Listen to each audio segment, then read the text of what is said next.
Era muy usual que hubiera una cámara, un fotógrafo para captar los fenómenos que allí había. A día de hoy, fotos actuales existen del tema OVNI. Y esas manos se repiten de manera universal. Ahora mismo la gran pregunta es quién hizo las manos.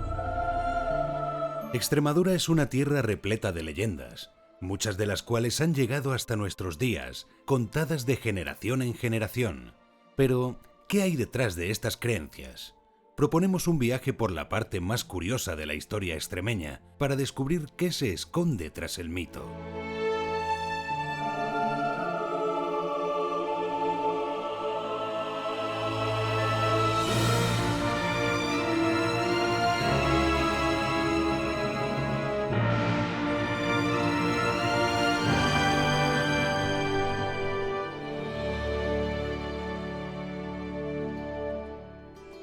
El mundo de la imagen también está relacionado con el misterio.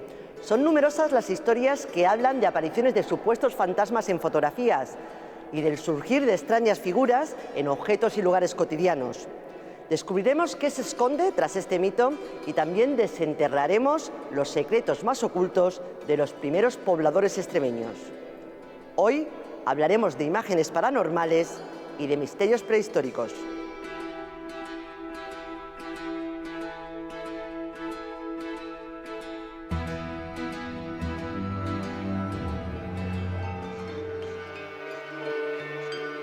Las raíces de la fotografía de espíritus se encuentran en el siglo XIX. Se trata de imágenes que supuestamente captaban un fantasma en medio de personas o situaciones cotidianas. Durante las décadas de 1850 y 1860, muchos fotógrafos experimentaron con nuevos efectos, como las imágenes estereoscópicas y la doble exposición, y algunos de ellos descubrieron que el resultado que se plasmaba en el papel podía reportarles un beneficio económico. Fue el boom de las fotografías de fantasmas. Pero lo cierto es que, aunque muchas han sido descartadas a lo largo del tiempo, todavía existen imágenes que no se han podido explicar.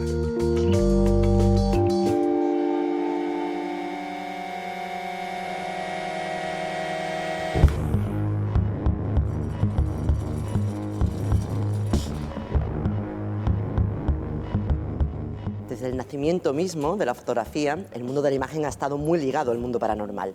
Ya en el siglo XIX se realizaban fotografías post-mortem y a día de hoy son numerosas las supuestas fotografías de fantasmas o de fenómenos paranormales.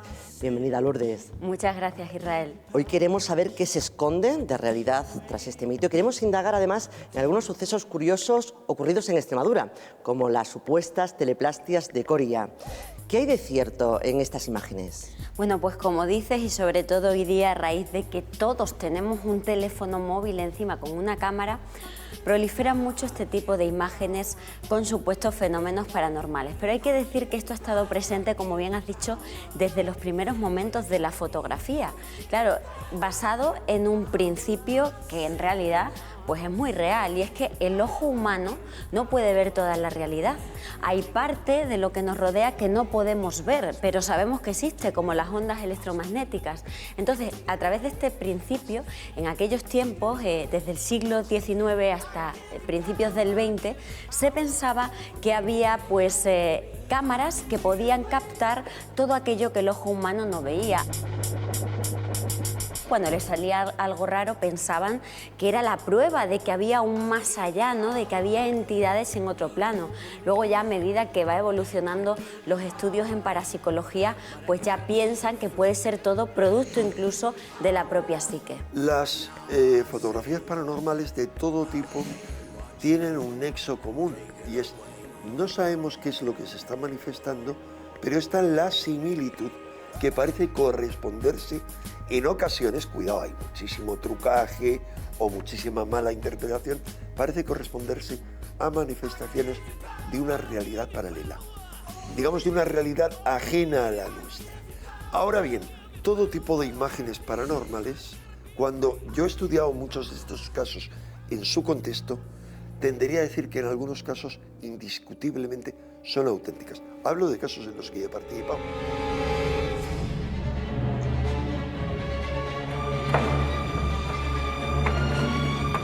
seguro que muchos tenemos en mente esas fotos de principios del siglo XX en las que los muebles levitaban en las sesiones espiritistas. ¿Qué hay de cierto en esas fotografías? Pues Israel, estas imágenes son fascinantes y por eso te he traído una selección para que podamos ver algunas de ellas. Como dices, era muy usual que a comienzos, ¿no?, de esas sesiones mediúmnicas hubiera una cámara, un fotógrafo para captar los fenómenos que allí había. Al parecer en estas sesiones espiritistas, ¿no?, de los años 20, ¿no?, sobre todo, pues al parecer era habitual que levitaran muebles de pequeño tamaño, ¿no? Y hubo imágenes como por ejemplo esta, ¿no?, que se tomó en los años 40. Lo que pasa que el problema, Israel, es que claro, no tenemos los negativos de este tipo de imágenes para saber si realmente hay truco detrás, ¿no? Pero de todas formas este tipo de fenómenos llevó a la fama a mediums como por ejemplo Eusapia Paladino. Esta es una de sus sesiones y aquí está la mesa levitando. Pero si hay una fotografía de este tipo que a mí me impacta, Israel, y he traído varias, es esta, porque está tomada desde el ámbito, digamos, más o menos científico. Un grupo de científicos de Toronto decidió crear una entidad fantasma, ellos con su mente, y la invocaron en una sesión y le pidieron que moviera la mesa. Y ahí tenemos a todas esas personas, ¿no?, poniendo su mano científicos en esa mesa que se estaba moviendo. Por lo tanto, ya había un interés por reflejar en las fotografías este tipo de fenómenos. La fotografía espiritual, espiritista o como queramos llamarla, la ciencia no tiene nada que decir por una razón muy sencilla, porque no aporta nada. El hecho de que tú en un momento determinado fotografíes un elemento que no sabes qué es, lo primero tienes que saber en qué condiciones lo has realizado. Mientras no tengas el control absoluto de qué has fotografiado, cómo, cuándo, en qué condiciones, no puedes dar una explicación, porque hay infinidad de fenómenos, de posibilidades que te han podido producir un artefacto a la hora de la fotografía. En estas sesiones espiritistas no solamente aparecen objetos flotando, incluso se llegan a fotografiar fantasmas.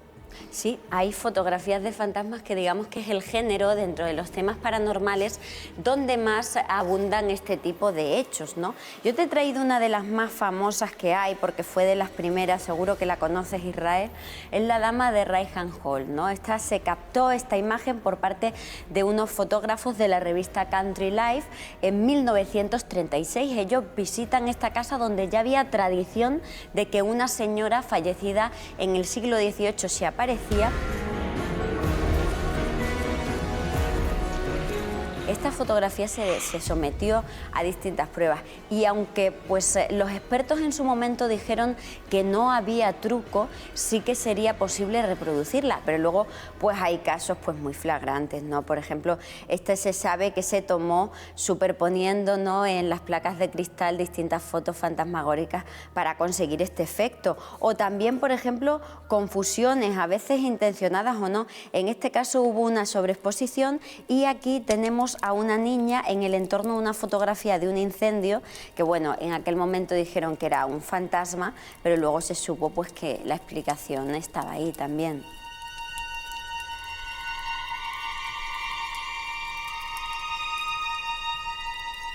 Normalmente hay personas, desde conocidas a anónimas, que te mandan algunas fotos en las que ellos creen que ha salido algo relevante o algo extraño. Entonces, después de someterla a diferentes programas de edición y pasarla por diferentes filtros, pues llegas a la conclusión de que a lo mejor lo que parece una especie de fantasma o algo similar no es otra cosa que a lo mejor el destello de un grifo o un reflejo. Aclaras la foto y descubres que hay algo detrás que tiene una explicación, etc. Por contra, hay otras que puedes llevarte el chasco de que ves una habitación con unos muebles y ves una silueta de una persona y piensas, pues no, eso es que ha salido el reflejo de quien ha hecho la foto. Y te dice la persona que te ha mandado la fotografía, no, la foto la he tirado yo, soy un hombre. Entonces te das cuenta de que se ve la silueta a lo mejor de una chica joven. Te llama la atención ya de por sí, que da la impresión de que los ojos los tiene vacíos. Y claro, cuando pides a los filtros sacar el borde del objeto, te das cuenta de lo grosero de todos los muebles y que la chica desaparece. Es decir, no tiene densidad ninguna en la foto. Entonces, estamos ante algo que desde luego no tiene explicación. Incluso hay ocasiones en que la imagen aparece no en una fotografía, sino plasmada en un muro, en una pared o incluso en el suelo de una vivienda. Te refieres, Israel, al fenómeno de las teleplastias, ¿no? Esas imágenes, supuestas caras de humanas que aparecen en superficies como paredes o suelos de casas, de viviendas. Qué duda cabe que el caso más famoso, ¿no?, es el de las caras de Belmez, uno de los más importantes de la parapsicología. Ocurre en el año 71 cuando en una casa de Belmez de la Moraleda, en el suelo de la cocina, aparece una cara, ¿no? María Gómez Cámara, la dueña de la vivienda, pues al principio pues muy asustada, al hablar con su familia deciden picar aquella imagen que había salido en el suelo, pero después de que pican ese trozo de suelo vuelve a surgir y aquello, pues como todos sabemos, fue el inicio de un fenómeno mucho más grande que se ha mantenido en el tiempo. Te he traído algunas imágenes, ¿no?, de esas caras de Belmez, la famosa pava. El fenómeno de la teleplastia es un fenómeno muy poco frecuente en parapsicología. Realmente se puede decir que las únicas teleplastias importantes que ha habido y que han sido bien estudiadas son todas las caras de Belmez de la casa original. Me refiero expresamente a esas. Luego se han producido supuestas teleplastias en otros lugares, no tanto, en la mayoría de ellas muy discutibles. Algunas, pues creo recordar también unas teleplastias en Coria y otras, pero no hay ninguna investigación seria. Y sobre todo, curiosamente, es un fenómeno que no ha tenido mayor continuidad después de la muerte de María, la propietaria de las caras de Belmez. Yo he estado en la casa después de la muerte de María Gómez Cámara, que se pensaba que era la catalizadora un poco de ese fenómeno, ¿no?, que ella con su mente podría estar plasmando miedos suyos, tragedias familiares, o incluso también se ha hablado de lo que hay debajo del suelo de esa casa, ¿no?, que se encontraron huesos, aunque también pues se ha hablado de que no se cumplieron rigurosamente los controles debidos, ¿no?, a la hora de estudiar estas caras. Lourdes, también tenemos supuestas teleplastias aquí en Extremadura, concretamente en Coria.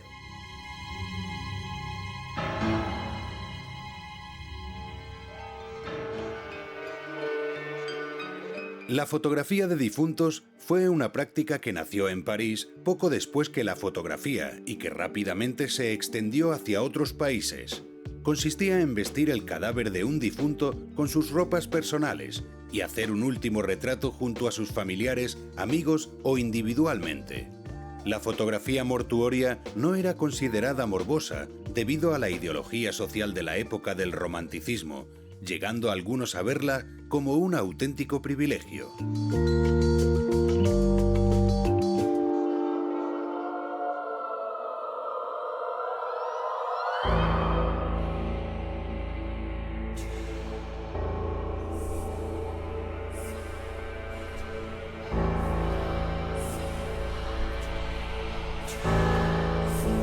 Acabamos de hablar de las famosísimas caras de Belmez, pero aquí en Extremadura también tenemos unas supuestas teleplastias. Pues sí, una teleplastia que surgió en Coria, en concreto en la pared de un convento de clausura del pueblo. Fue en el año 1989 y dicen que al parecer la identificaron en un primer momento unos niños que estaban jugando por allí. También dicen, aunque esto no se sabe muy bien, que habría aparecido el día de la patrona de Coria, la Virgen de Argeme, y en aquella época pues fueron muchos investigadores para poder certificar ese fenómeno, entre ellos mi compañero Manuel Carballal, que es el autor de estas fotografías de la teleplastia, que en realidad pues es la cara de un Cristo, ¿no? Fue muy curioso, Israel, porque claro, aunque algunas personas veían la cara de un Cristo en la pared, hay otras que pensaban que esto era algo diabólico. Intentaron limpiar la pared, como en el caso de Belmez, y con lejía, pero parece que volvía a surgir, y ya decidieron incluso hacer cruces para santificar un poco el lugar en caso de que fuera pues algo diabólico, ¿no? La teleplastia pues desapareció. Y bueno, ¿qué explicación hay, Israel? En este caso, al parecer, pues hubo una oxidación, ¿no?, del óxido que tenía la pared, pues se habría dado esta formación. Hay muchas explicaciones posibles al origen de la teleplastia, sobre todo si nos ceñimos a la posibilidad explicable o razonable. digamos que se puede pintar de muchas formas, y no precisamente con Titan Lux, para que nos entendamos. Todo lo que sea proyectar algún tipo de dibujo duradero por parte de alguien mejor o peor intencionado, pues se puede convertir en lo que muchos interpretan como una teleplastia. Si nos vamos a las teorías de origen, vamos a llamarlo paranormal, para explicar esas teleplastias, hay quien habla de la manifestación de seres de ultratumba, de seres de otras dimensiones.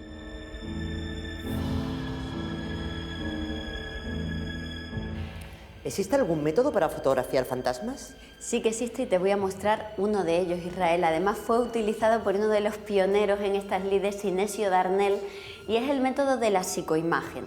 Lo que hacían era poner una cámara con un trípode frente a un televisor de estos antiguos en modo nieve. Dicen que en esa nieve la cámara es capaz de captar imágenes y ellos interpretaban que era del más allá. Obtenían imágenes como esta, por ejemplo, de caras, ¿no? De formas que a ellos les parecía reconocible y algo increíble que surgieran, ¿no?, en esa pantalla del televisor. Puede parecer cosa de otro tiempo, pero a día de hoy se sigue practicando este método de la psicoimagen. Podemos especular con razón de que tanto en las psicoplastias, que son poco frecuentes, como en las muy frecuentes psicofonías, el psiquismo humano, la energía psíquica, es indispensable. Porque en el caso de las psicofonías, en las investigaciones en las que yo participé, porque luego no me interesó el tema, para no obsesionarme, en los años 70 comprobamos que a menos de 12 metros, cuando había una persona a menos de 12 metros se producía, mientras que a más distancia, en la mayoría de los casos, no se producía. Eso no significa que lo produzca la mente, sino otra posibilidad es que, como en el caso de los poltergeist, esa fuerza psíquica ajena, digamos, utiliza la energía psíquica de las personas para manifestarse en el mundo. Hace poca fecha me mandaron una foto diciéndome, por favor, mira esa foto. Era una foto totalmente natural en una carretera de Cáceres y se supone que se estaba cogiendo una nube extraña, una nube bastante rara. Aparte de la foto en sí, pues se supone que se ve la carretera por la que él se ha alejado al ver la extrañeza de la nube y resulta que yo he descubierto que había otras personas. Y entonces le he dicho, oye, ¿y no te pueden apoyar para ver qué ha sido y yo te entrevisto? Un señor que viene con una chaqueta y un traje y otra... Y me dice, no. Yo he salido por esa carretera y yo no me he encontrado con nadie. No, vamos a ver. Yo estoy viendo en la foto, al ampliarla, efectivamente me dice, oye, es verdad, pues hay una persona con una chaqueta. Pues yo no lo he visto. Es más, literalmente me lo hubiera llevado, lo hubiera atropellado. Pero el colmo es cuando sigo ampliando y consigo la cabeza de la supuesta persona que viene del fondo. Y es una especie de bebé con una cabeza enorme y unos ojos negros muy grandes. Luego entonces, de una simple foto que de por sí a lo mejor no tiene más significación, te puedes encontrar algo.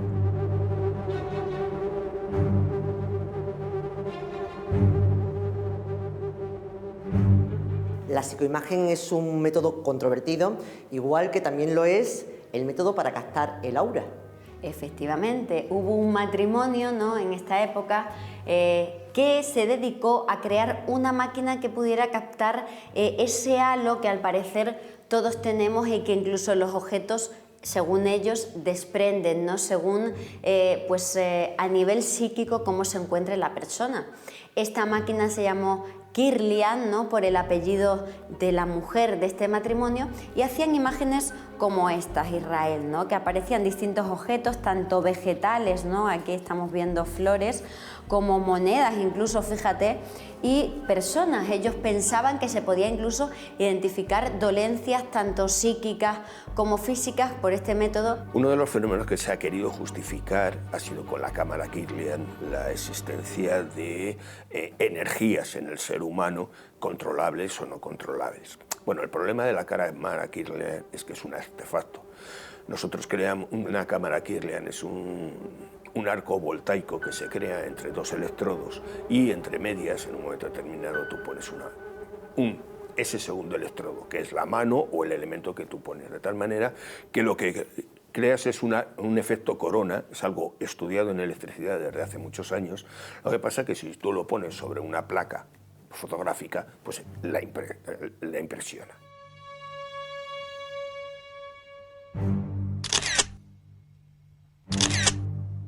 Y si hablamos de inventos controvertidos, hay que mencionar el cronovisor, algo que supuestamente podía fotografiar nada más y nada menos que el pasado.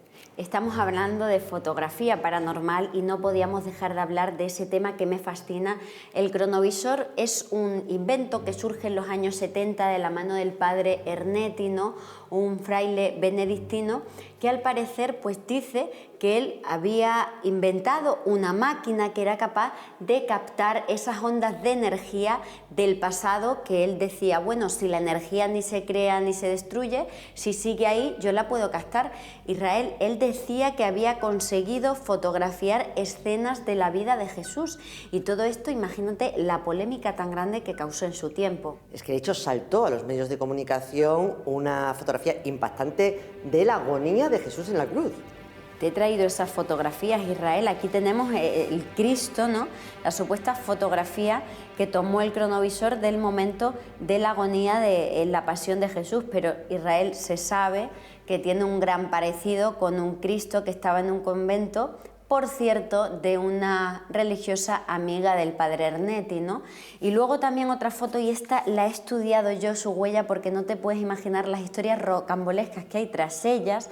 Es supuestamente un momento en el que Jesús está paseando con sus discípulos. También se ha investigado y se sabe, te he traído aquí la comparativa, pues que está sacada de un cuadro. Pero aquí también hay algo interesante que comentar, Israel. Estas fotografías que han trascendido son falsas. Lo que no sabemos es si el cronovisor fue falso o no, porque al parecer, según investigaciones que realizó en su momento Javier Sierra, ante notario, todo esto, el funcionamiento de la máquina, las características, se guardó en Suiza, en Japón. Es decir, todavía hay un halo de secretismo. Las fotos que han trascendido son falsas, pero no sabemos qué hay detrás de toda esta historia. Todavía no hay enigmas. Hemos hablado de fotografiar el pasado, de fotografiar fantasmas, pero todavía nos queda por tocar la fotografía ovni, todo un clásico.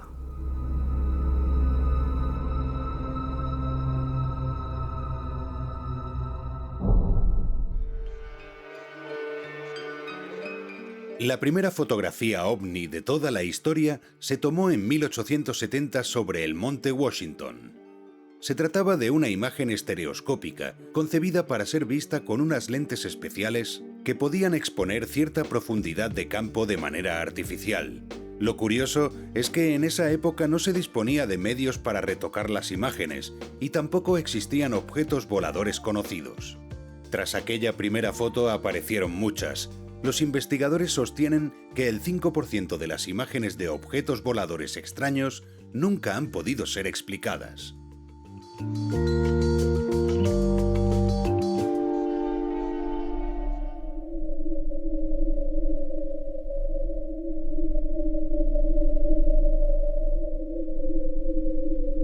Las redes están llenas de supuestas fotografías ovnis, pero sinceramente, Lourdes, ¿cuántas de ellas pasan la criba de los investigadores? Muy pocas, Israel, porque hay que tener en cuenta que existen incluso aplicaciones para poder fabricar tu fotografía falsa de ovni o de fantasma, ¿no? Pero sí que hay casos llamativos, ¿no? Como por ejemplo el de una imagen que se tomó en 1971 en un lago de Costa Rica. Además es muy curioso porque la imagen la toma una institución científica, el Instituto Geográfico Nacional, pues, de este país, de Costa Rica, que estaba haciendo un estudio de las costas. Estaban tomando fotografías aéreas y en la toma 300 en concreto aparece un objeto metálico óptico circular de unos 200 metros de diámetro, que llama mucho la atención porque, claro, se hacían fotografías a intervalos de 20 segundos y ni en la toma anterior ni en la posterior aparece nada, solo en ese momento, como si surgiera o emergiera de las aguas. Ha sido muy estudiada por muchísimos investigadores serios de Israel y no han dado una explicación a esta imagen, así que casos existen, pero muy pocos. Acabas de mencionar aplicaciones que colocan falsos fantasmas en las fotografías, pero aquí, precisamente en este lugar, un fotógrafo captó la imagen de un supuesto fantasma durante la grabación de un cortometraje. 1164, tercera.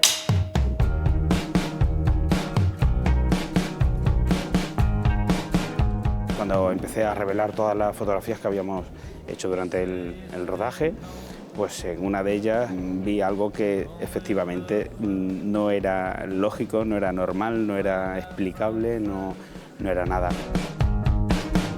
Estuvimos viendo la posibilidad de que fuera algún reflejo, alguna sombra, pero no, porque en el hueco donde se sitúa la figura no había más que una cristalera, una vidriera, que estaba iluminada por detrás y una maceta, no había más. Entonces, en todas las imágenes que se toman la fotografía está tomada del LCD de la cámara de rodaje.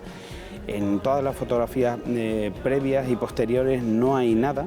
O sea, se ve perfectamente la vidriera, se ve la planta, pero no se ve nada. Y aquí aparece una figura humana, no sé, a mí me parece un hombre con mucho pelo moreno y vestido de oscuro, y la verdad es que no había posibilidad de que nadie accediese a ese punto. No tengo duda de que algunas de esas imágenes corresponden realmente a la captación de otro tipo de fenómenos que no son físicos. Tanto en el caso de algunas manifestaciones fantasmales, porque han tenido lugar en zonas donde mucha gente paralelamente estaba experimentando algo. Me ha ocurrido a mí mismo en algunas ocasiones. Lo mismo sería aplicable a los ovnis, donde algo que parece una manifestación fantasmal es percibido por muchos testigos e incluso produce fenómenos físicos.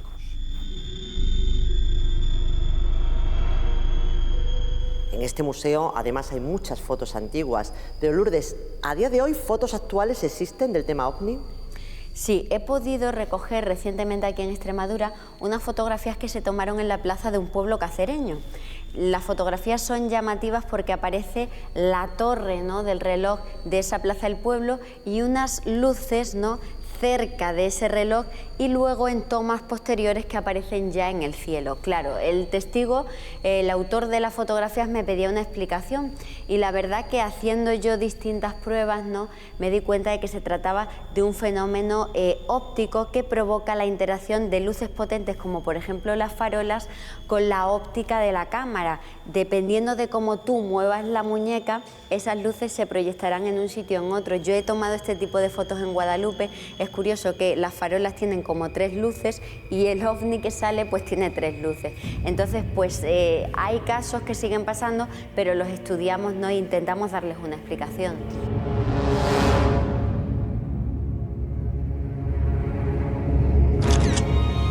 No sé si es posible o no fotografiar un fantasma. Para empezar, habría que saber si los fantasmas existen. Punto número 1. Punto número 2, habría que saber si las cámaras fotográficas tienen la posibilidad de captar ese fantasma. Y punto número 3, y más importante, valga la redundancia, que el presunto fantasma que aparece en una fotografía que se nos entrega es el saber cómo se ha realizado y en qué condiciones se ha realizado la fotografía, para descartar que eso pueda tener una explicación. Capturar una entidad espiritual en una foto es algo que se lleva intentando desde que existe la fotografía. El problema es que en sus inicios, los primeros casos que se dieron creaban la duda si realmente era verdad o no, y luego se demostró que la mayoría era un negocio establecido para tomar el pelo a la gente. Porque hablamos de una época, estamos hablando de después de la Primera Guerra Mundial, cuando se empieza, y había muchas personas con necesidad de comunicarse con familiares que habían perdido durante la guerra. Entonces el problema era eso, hubo mucho oportunista que se metió por medio para tomar el pelo a esta gente que tenía una necesidad.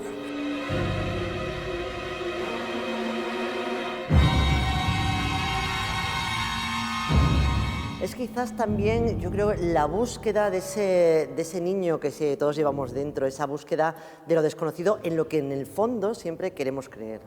Pues sí, y hay que tener mucho cuidado porque hay personas que se aprovechan de esa búsqueda que nosotros pues llevamos dentro, ¿no? He podido hablar con expertos, ¿no?, del ámbito policial Israel, que dicen que en estas fotografías llamativas, ¿no?, que aparecen en internet, tanto de ovnis como de fantasmas y demás, muchas veces la ciberdelincuencia camufla virus, ¿no? Y nosotros compartimos estas imágenes en nuestros teléfonos sin saber que podemos estar siendo atacados. Por lo tanto, también hay que tener mucho cuidado porque más allá de que nos puedan engañar, pueden estar infectando nuestro teléfono. Lo tendremos en cuenta, Lourdes.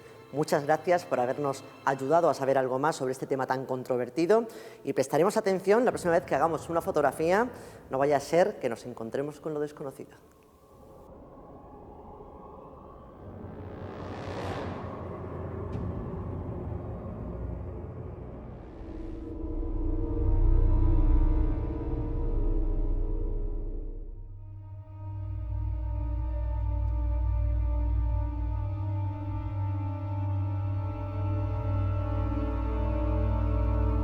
Y esas manos se repiten de manera universal. Ahora mismo la gran pregunta es quién hizo las manos.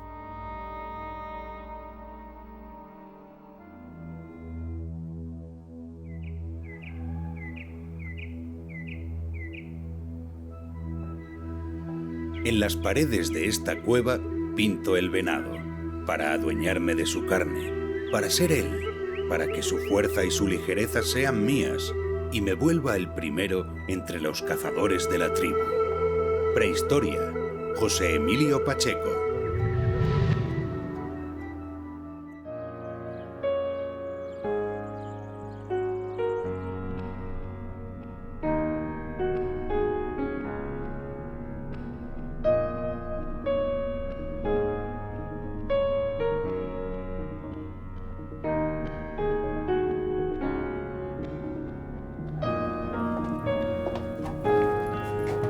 Desde luego nuestros antepasados sabían dónde dejar sus símbolos. Sí, no lo hacían mal, ¿no? El arte rupestre es una de las manifestaciones más antiguas que conocemos en cuanto a materias artísticas. Y la prehistoria en Extremadura y en todo el mundo está llena de magia, esos lugares funerarios, esos espacios sagrados, donde dejaban símbolos que a día de hoy todavía guardan muchos enigmas. Y uno de los principales enigmas a nivel mundial, además, se encuentra aquí, en Cáceres. Estamos hablando de manos con 4 dedos. Con 4, con 3, con 5, estamos hablando de manos, que es una de las representaciones más antiguas del hecho del ser humano. El ser humano, desde que tiene capacidad simbólica, desde que somos capaces de hacer arte rupestre, de las primeras cosas que empezamos a hacer son manos. Y esas manos se repiten de manera universal. Nos encontramos manos en Asia, nos encontramos manos en África, nos encontramos manos en América. Es un concepto que se repite de manera universal. Y algunas de las más antiguas están aquí, en Cáceres, en la Cueva de Maltravieso. El arte rupestre es una manifestación asombrosa y lo más asombroso es que hace muy poco hemos duplicado su antigüedad. Se sabe que hay pinturas rupestres en España, precisamente, que tienen al menos 42.000 años. Ese salto infinito, como lo denomina Iker Jiménez, que llevó al hombre a hacer el arte más perfecto ya en aquel entonces, nos habla primero de que hubo humanidades antes de la nuestra, en tiempos muy remotos. Algunas de esas humanidades fueron de gigantes y que algunas de esas manifestaciones rupestres, como las de Altamira, los bisontes, etc., son representaciones astronómicas.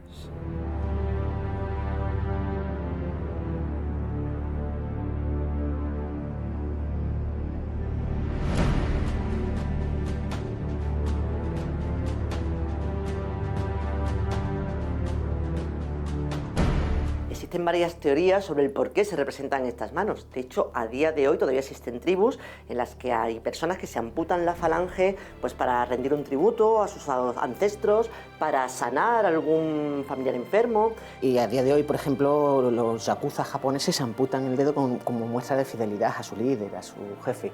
Pero realmente, si eso lo trasladamos a la prehistoria, tú imagínate en la prehistoria en un momento tan difícil, con un clima adverso, con bichos intentando comerte a cada momento, tú cortarse un dedo a una gente que dependían de su cuerpo para poder sobrevivir, sería casi que condenarse a muerte.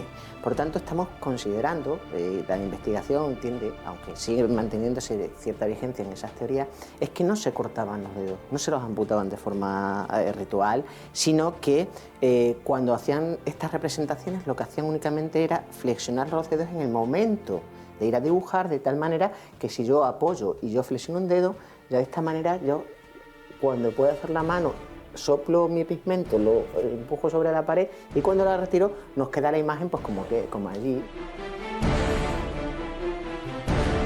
Hipólito, como arqueólogo, ¿cuál crees que es el significado de estas manos? Esto es un momento importante, muy importante en todo el continente europeo. ¿Qué está pasando? Estamos en una etapa entre 40.000 y 30.000 años. Y en ese momento en Europa está pasando una cosa súper importantísima para nuestra especie como tal. Están llegando los sapiens, nosotros, los sapiens, y se están encontrando en ese mismo territorio a sus primos lejanos, a los neandertales. Entonces está llegando a competir en un mismo territorio. Eso provoca conflicto, provoca también relaciones, provoca también amor, ¿por qué no? En un momento dado es posible que se cruzaran las dos especies, genéticamente ya lo tenemos demostrado. ¿Qué sucede con esto? Que quizás una de las teorías que estamos manejando es que fueran marcadores territoriales. En las cuevas se harían rituales que por el hecho de poner la mano, es la marca social, la marca que da idea de tribu, da idea de grupo, cohesión social. Entonces son las marcas de los niños, de las mujeres, de los hombres de esa tribu, las que se están dejando en una determinada cueva, como diciendo, oye, que este es nuestro territorio frente a esos posibles invasores que llegaban buscando las tierras de la península ibérica. En un primer momento hay una idea que viene a refrendar porque el hombre, al menos en las primeras sociedades humanas, se extiende esa idea del el primitivo feliz, es decir, como el hombre aprovecha prácticamente todo de ese animal al que persigue, la caza, la pesca, la recolección, prácticamente no se genera excedente, por lo tanto no hay esa teoría de persecución de unos grupos hacia otros. Ahora bien, conforme la prehistoria abandona el paleolítico y aparecen las sociedades neolíticas relacionadas con la aparición de la agricultura y la ganadería, sí es verdad que con el tiempo comienzan a generarse excedentes, ¿no? Y esos excedentes sí van a estar vinculados con un inicio de una jerarquización, con una defensa de lo que está generando, y aparecerían también las diferencias sociales, y a partir de aquí se entendería sobre todo el concepto primero de comercio y después el concepto de guerra, ¿no?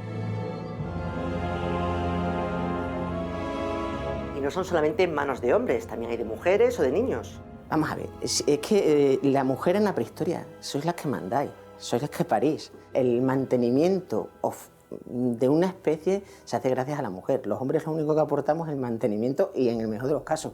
Pero el rol fundamental en una tribu de prehistoria era el de la mujer. Y eso de la noción que se ha vendido históricamente de forma tradicional de que las mujeres no podían pintar, pues es más que discutible, ¿no? Porque de hecho nos encontramos representaciones de manos posiblemente femeninas en las cuevas. Nosotros averiguamos en función de los tamaños que tienen las manos y unas medidas ergonómicas y unas dataciones métricas que nosotros hacemos, unos cálculos matemáticos, si los rangos de edad de esas manos y los rangos de edad de las personas que podían haber hecho esas manos y el sexo de las personas que podían haber hecho esas manos. Y curiosamente casi todos los estudios que se han hecho le dan mucha importancia a las manos femeninas, ¿no? No solamente aquí en Maltraverso, en la península ibérica o en Francia, en Europa, sino en todo el mundo, ¿no? La mujer aparece representada en el arte rupestre como representación de la diosa madre, ¿no? Con grandes atributos sexuales aludiendo a ese culto a la fertilidad. Pero más allá de eso, también la mujer en la prehistoria pensamos que tenía un papel importante en cuanto a una función mágica, ¿no? Nos lo dicen sobre todo las manos que aparecen en esas cuevas, porque 3/4 partes de muchas de esas manos son femeninas, por lo tanto quiere decir que ellas ellas realizaban esos rituales, que ellas eran, más allá de ser artistas, también las que hacían estos ritos, algunos de curación, otros de tránsito desde la pubertad hasta la edad más adulta, de consagración de la caza y todo este tipo de prácticas que aluden a ese universo mágico. La mujer ha ocupado una posición central en la magia a lo largo de la historia, porque, sobre todo porque la magia ha estado siempre en los límites, en la periferia del mundo oficial, del mundo legal, de la religión. Entonces la religión normalmente, en líneas generales, han sido llevados, en el mundo antiguo sobre todo, por hombres, y las mujeres tenían esas prácticas, digamos que más alejadas de lo oficial, más relacionada con el mundo más privado, más de lo supersticioso y lo mágico.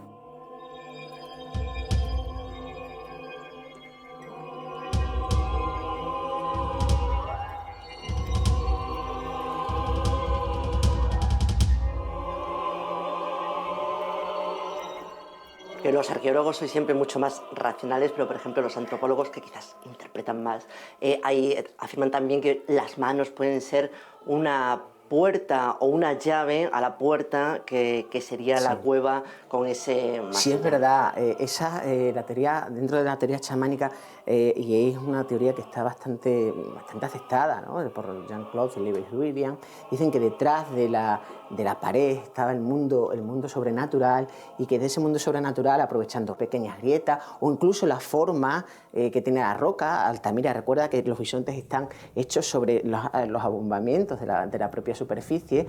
El arte rupestre no es casual que aparezca en las cuevas. Ellos pensaban que se trataba de una especie de útero de la madre tierra, ¿no?, de esa diosa madre, y por lo tanto en estos espacios se realizaban esas actividades más animistas, ¿no?, más enfocadas a sus creencias. Por lo tanto eran espacios sagrados en los que entraban esos chamanes para realizar esos rituales, y pensaban que en esas paredes era la forma de contactar con sus dioses. Apoyando sus manos en estos espacios podían acceder al contacto con esas deidades para pedirles ayuda en la caza, en determinadas curaciones, o simplemente pues para sentir ese contacto, ¿no?, con todo en lo que ellos creían.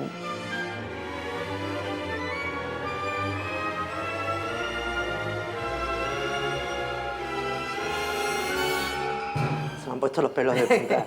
Y todavía nos queda el enigma más grande, porque existe diversidad de opiniones sobre si estas manos son o no son humanas.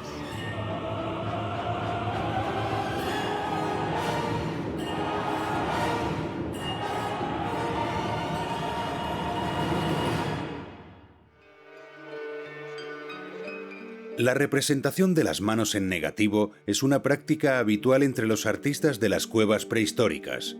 Estas siluetas fueron realizadas con métodos de aerografía mediante los cuales el material cromático se aplicaba soplando a través de los huecos medulares de pequeños huesos de animales, o bien espolvoreando pigmentos sobre la mano apoyada en la roca. Se trataba de una técnica que requería ciertos conocimientos, dominio de los materiales, inventiva y tiempo para practicarla.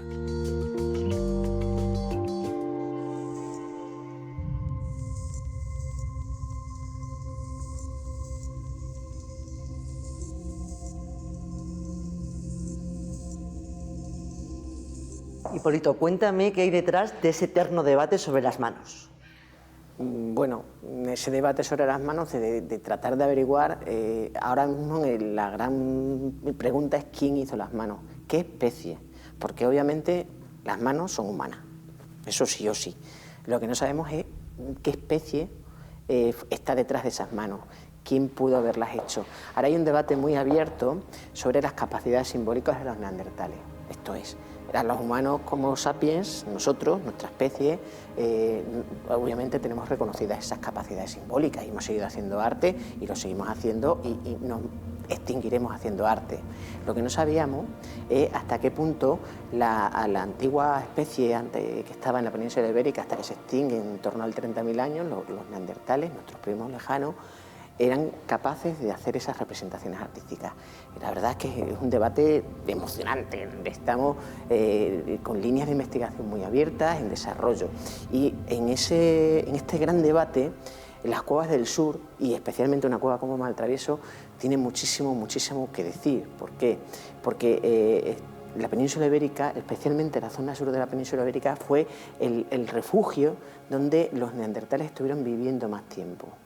Entonces, hay una convivencia de aproximadamente unos 10.000 años. Y de esos 10.000 años de convivencia entre ambas especies, el sur de la península ibérica es donde permanecen más tiempo los neandertales. Entonces, sí, nosotros somos capaces de demostrar mediante las dataciones cronológicas irrefutables, que parte de este arte rupestre es más antiguo que la llegada de los sapiens en esta parte de la península, estaremos viendo seguramente, porque aquí sí que sabemos que estaban viviendo los neandertales en ese momento, podremos averiguar con pruebas más o menos contundentes que sí que parte de estas representaciones artísticas pudieron estar hechas por esa especie.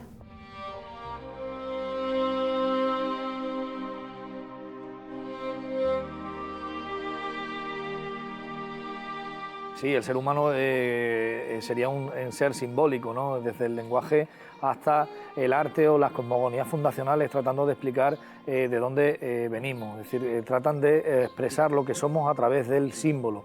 El arte es todo símbolo, el ser humano está vinculado al lenguaje y al símbolo, sin él no seríamos seres humanos.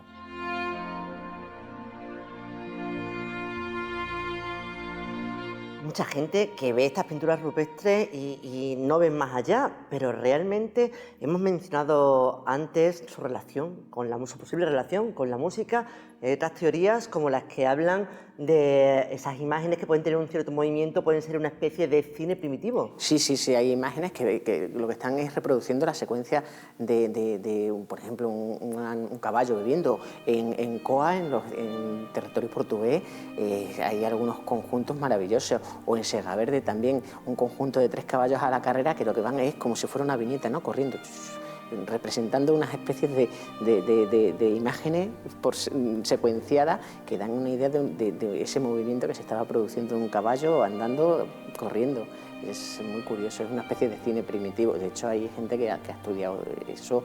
Marc Azemau, un investigador francés, ha estudiado en esos planteamientos.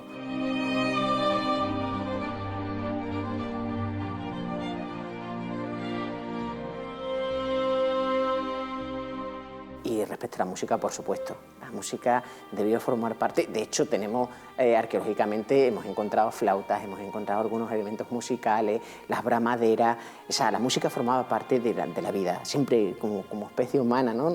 Por eso somos humanos, porque tenemos esas capacidades simbólicas, y no solamente el arte rupestre, sino todas las artes en general.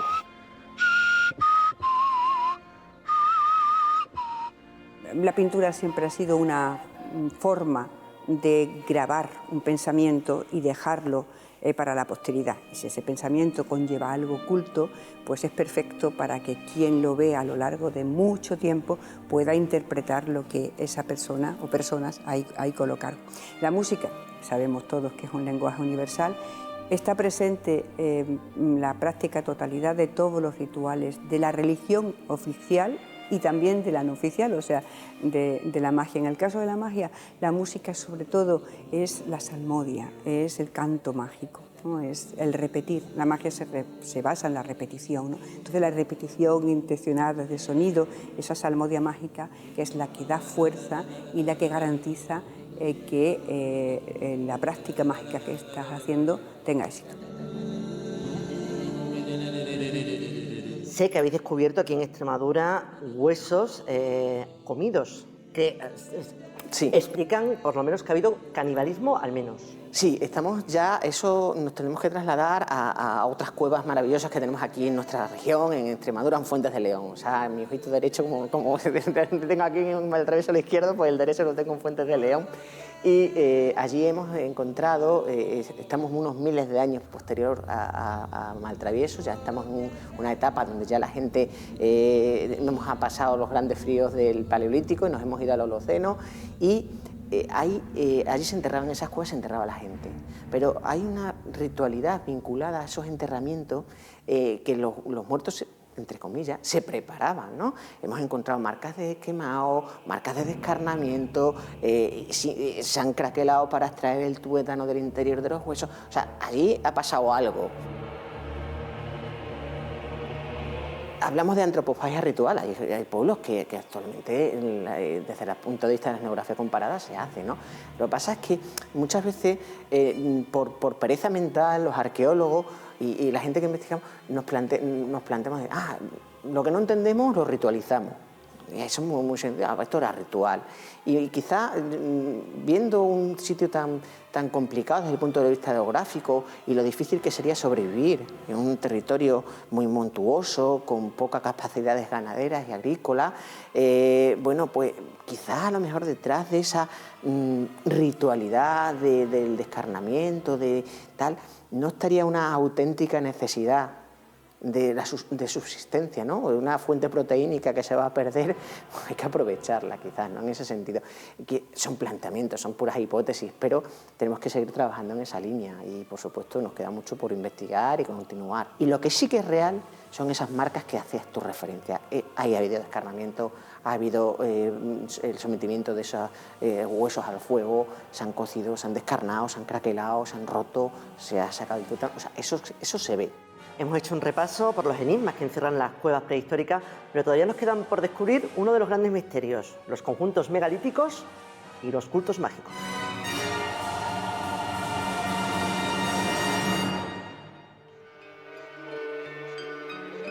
Los rituales en la prehistoria se llevaban a cabo para lograr la fertilidad de los seres humanos y de la tierra. Estas creencias espirituales se materializaban simbólicamente en imágenes y esculturas. La devoción a ellas era realmente una veneración al mundo espiritual que representaban. Como ejemplo, el hombre empezó a enterrar a sus muertos hace 50.000 años aproximadamente. El entierro era la creencia en el más allá.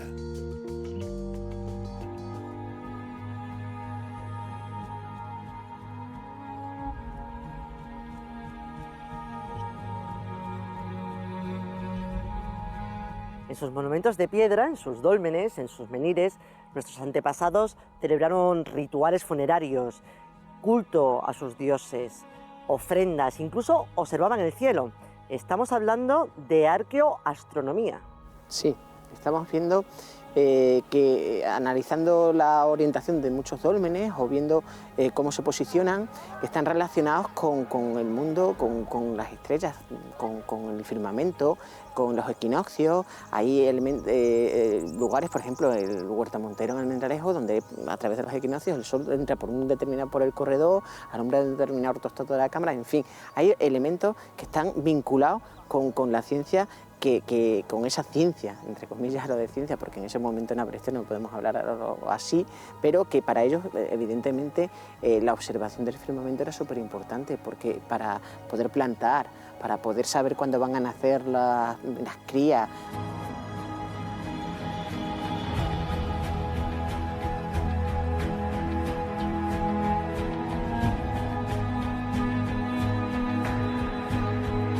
En Almendralejo, la conocida como la tumba de Huerta Montero, pues hay un enterramiento que claramente está orientado hacia la salida del sol en el solsticio de invierno. El solsticio de invierno era fundamental para la vida del hombre de hace 5.000 años porque marcaba cuando los días empezaban a ser cada vez más grandes. Entonces, bueno, aunque ya venía el invierno, pero cada vez había más horas de luz, y con lo cual la supervivencia era más fácil.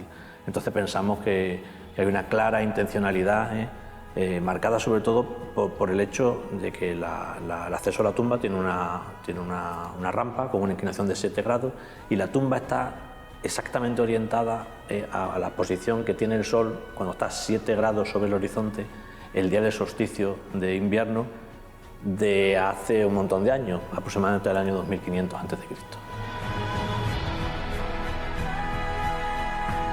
Además tenemos la suerte de que Extremadura está en el centro de toda esta cultura dolménica que según algunos estudios abarcaría toda la costa atlántica, ¿verdad? Sí, es como un horizonte común a toda la fachada atlántica europea, que empieza en el norte de Europa, en Suecia, y va bajando hasta Gibraltar prácticamente, hasta todo el límite, e incluso en el norte de África también. O sea, que es un horizonte, y en ese espacio Portugal, la Extremadura portuguesa, la Extremadura española, Huelva, es uno de los grandes enclaves del megalitismo europeo, obviamente, junto con Irlanda, con Inglaterra, los grandes conjuntos megalíticos de Europa. Muchos arqueólogos y muchos aficionados a la arqueología se dieron cuenta de que había muchos monumentos megalíticos y otras edificaciones posteriores que tenían una clara orientación astronómica, ¿no? Claro, en un cromlech, que es un círculo de piedras donde puede haber decenas de piedras, pues es muy fácil encontrar alineamientos entre las piedras que apuntan a una dirección. Eso sí puede ser por puro azar, por suerte. Pero hay en otros monumentos megalíticos donde se aprecia claramente que hay una intencionalidad, generalmente relacionado con el sol. Y a partir de entonces se desarrolló toda esta rama de la arqueología, que es la arqueoastronomía, y que hoy en día eso ha evolucionado mucho, y hoy en día más que arqueoastronomía se habla de astronomía cultural, como la astronomía estaba embebida en la cultura del hombre de hace miles de años. Hay uno de estos monumentos, el menhir, que quizás por su forma siempre se ha relacionado con cultos de fertilidad. Todas estas piedras están muy relacionadas con cultos rituales, pero por ejemplo en Extremadura tenemos el menhir del Cabezo, del que sus investigadores me contaban que hay unas caras representadas, seguramente ellos decían de ancestros, pero desde luego se tenían claro que encerraban una especie de mitología. Sí, el arte rupestre está vinculado siempre a ese ritual, y a ese mundo megalítico también está acompañado por arte rupestre. Aparecen grabados, aparecen pinturas, no solamente en el menhir, sino en el interior de dólmenes, aparecen cazoletas, pues igual para algunos esas cazoletas están representando el firmamento, ¿no? Son representaciones solares o vinculadas con el firmamento. Y los monumentos megalíticos, que son muy frecuentes en Extremadura y con una intensidad cosmotelúrica especial, servían, entre otras cosas, eso, como agujas de acupuntura o como máquinas de conexión de las energías telúricas, digamos que como esas agujas hacían salir la energía, con las energías cósmicas. Es por eso que todos los monumentos megalíticos de todo el planeta, como todos los templos antiguos y miles de construcciones antiguas, están todas orientadas astronómicamente. Esto lo estudia la arqueoastronomía y es indiscutible. ¿Por qué? Porque van a alinear no solo dirigidos a la Luna y al Sol, sino a las estrellas, por varios motivos. Uno, que la captación de energía procedentes de esas estrellas o de ese Sol y Luna tenía importancia para los constructores de esos monumentos. Dos, que como afirman las más diversas tradiciones, el alma de los iniciados inicia su viaje hacia las estrellas y era sumamente importante que estuvieran marcadas por esos monumentos y templos. No sabemos si será herencia también de esa cultura prehistórica de nuestros antepasados, pero es cierto que a día de hoy todavía en numerosos pueblos se siguen utilizando lo que se llaman las piedras resbaladeras o resbalizas, que son unas piedras pulidas por el desgaste ya, en el que generación tras generación los jóvenes, sobre todo las jóvenes, se siguen resbalando para conseguir esa fertilidad que se supone que te da la piedra. Sí, es la sabiduría popular, eso siempre, esas tradiciones vinculadas con los cultos a la naturaleza. En la prehistoria, en la Edad del Hierro, antes de la llegada de los romanos, los bosques eran dioses, se rendía culto a los ríos, se rendía culto a los dioses que habitaban en el interior de las cuevas, a los lagos. Era un culto tradicional perfectamente imbricado con la naturaleza, y eso no se ha perdido.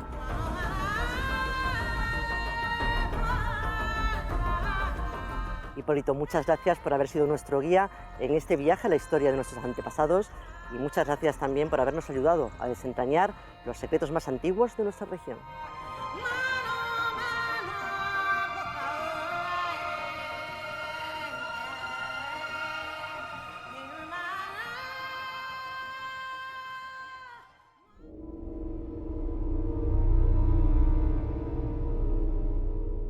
Estas son solo algunas de las leyendas que pueblan Extremadura. Si les han atrapado, nosotros seguiremos tras el mito.